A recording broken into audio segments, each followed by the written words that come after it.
ஆதுக்குட்டிக்கு first hair கட்டுங்க. அதுக்காக அவனுக்கு லஞ்சமாக கொடுக்குறது மாதிரி ஒரு சாக்லேட் பால்லாம் வாங்கி கொடுத்துட்டு கூட்டிகிட்டு போனோம். ஆனால் வண்டியில் போகவே தூங்கிட்டான். சரி வசதியாக போச்சு, தூங்கும் போதே ஹேர் கட் பண்ணிடலான்னு பார்த்தா பயபுள்ள எந்திரிச்சிட்டான்.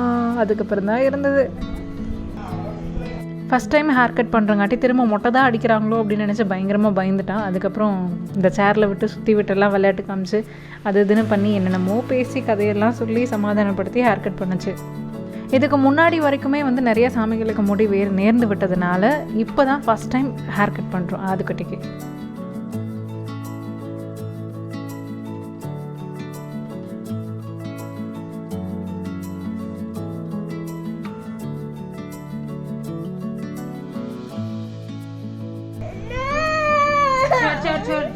அவனோட ஹேர் கட் பண்ணதுக்கப்புறம் ஃபஸ்ட்டு அவன் போய் கண்ணாடியில் பார்க்கும்போது அவன் ரியாக்ஷன் பார்க்கணுமே. அப்பா எவ்வளோ அழகாக க்யூட்டாக பண்ணுறான்ல.